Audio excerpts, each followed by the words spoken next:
Did you know that a mysterious figure terrorized New Orleans in the early 1900s, leaving behind a trail of unsolved murders and a chilling legacy? It's true. The story of the Axeman of New Orleans is one that sends shivers down the spine, blending the allure of jazz music with a dark and twisted narrative. In this video, we will explore the haunting tale of the Axeman of New Orleans, a serial killer whose identity remains a mystery to this day. We'll dive deep into the panic that swept through the city and how jazz, a vibrant part of the culture, played a unique role in this chilling saga.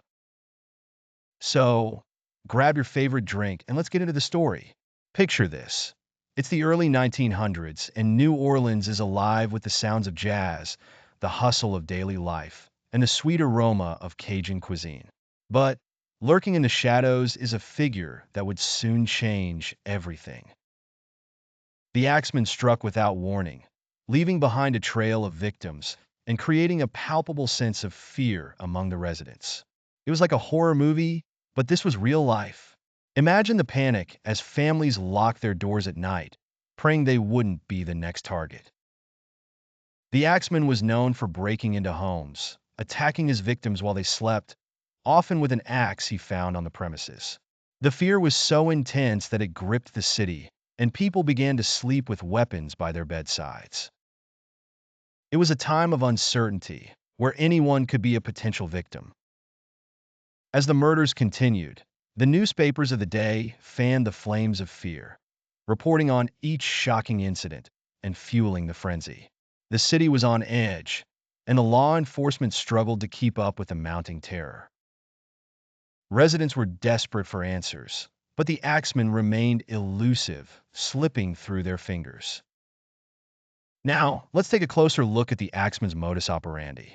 He often targeted Italian immigrants, and while it seemed random, the attacks had a pattern that hinted at something deeper. The monstrous figure was not just a killer. He was a symbol of the socio-political tensions of the time.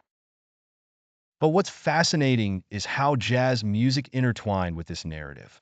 As the murders continued, the vibrant jazz scene became a source of both solace and fear. In a bizarre twist, the axeman even sent a letter to the newspapers, declaring that he would spare anyone who played jazz music in their homes. Can you imagine that? Jazz as a lifeline. This letter stirred the community into action. Jazz bands played late into the night, and the streets were alive with music as families hoped to appease the axeman. It was a strange marriage of fear and joy, where music became a temporary escape from the terror that loomed over them. Now let's talk about that infamous letter from the axeman. This wasn't just any note. It was a chilling invitation to the city.